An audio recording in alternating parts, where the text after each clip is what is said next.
যে নারী আজানের পর একটি দোয়া করবে ওই নারীর কপাল খুলে যাবে, আল্লাহ পাক রব্বুল আলামিন তার মনের আশাগুলো পূরণ করে নেবেন। মনে রাখবেন, আজানের সময়টা কিন্তু খুবই গুরুত্বপূর্ণ সময়। এই সময় কিন্তু আমরা অনেকেই দোয়া করি না, এই সময়টা হেলায় খেলায় নষ্ট করে দেই।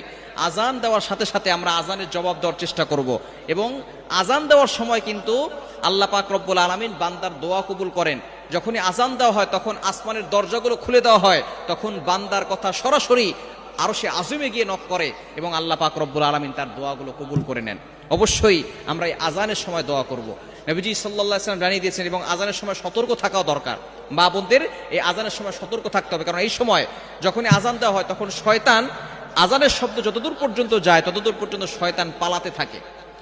হাদিসের ভিতরে আসছে শয়তান পালাতে থাকে, এবং কুকুর এই শয়তানদেরকে দেখতে পারে, যার কারণে কুকুর ঘেউ ঘেউ করে আওয়াজ করে। দেখবেন আজানের সময় অনেক জোরে জোরে আওয়াজ করে কুকুর, কেন? তারা শয়তান দেখতে পায়, যার কারণে তারা এইভাবে আওয়াজ করে। এই সময় নারীরা চুল খোলা রেখে ঘর থেকে বের হবেন না। আজানের সময় চুলটাকে ভালো করে আটকে রাখবেন এবং সব সময় পর্দা করার চেষ্টা করবেন, কেননা একটা চুল যদি পরপুরুষ দেখে 70টা সাপ হবে এবং আপনাকে কামড়াবে কিয়ামতের ময়দানে। এই জন্য চুল যাতে করে কেউ না দেখে সে বিষয়ে অবশ্যই খেয়াল রাখতে হবে। চুল যাতে করে কেউ না দেখে সে বিষয়ে খেয়াল করবেন, এবং আজানের সময় চুল খোলা রেখে বাসার ছাদে আপনার মেয়েকে পাঠাবেন না, বাসার ছাদে আপনার স্ত্রীকে পাঠাবেন না, ঘরের বারান্দায় যেতে দিবেন না, কেননা এই সময় যদি কোনো শয়তান সে নারীকে দেখে নারীর প্রতি বেশি আকৃষ্ট হয় এবং ছোট বাচ্চাদের প্রতি অ্যাট্রাকশন দিয়ে থাকে, আসর করে থাকে। এই সময় চুল খোলা রেখে ঘর থেকে বের হবেন না, ঘরের বারান্দাও যাবেন না, মাথায় কাপড় দিয়ে রাখবেন।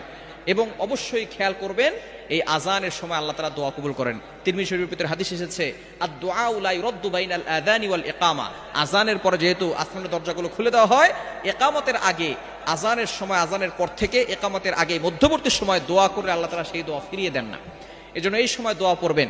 একটা দোয়া আছে, নবীজি সাল্লাল্লাহু আলাইহি ওয়াসাল্লাম জানিয়ে দিয়েছেন, দোয়াটি হচ্ছে বুখারী শরীফের হাদিস, অন্যান্য হাদিসের কিতাবের ভিতরে এসেছে, আল্লাহুম্মা রাব্বা হাযিহিদ দাওয়াতিত তাম্মা ওয়াস সালাতিল কাইমা আতি মুহাম্মাদানিল ওয়াসিলাতা ওয়াল ফাদিলা ওয়াদ দারাজাতার রাফিআ ওয়া বা'আসহু মাকামান মাহমুদান আল্লাযী ওয়া'আদতা ইন্নাকা লা তুখলিফুল মিআদ। এই দোয়াটা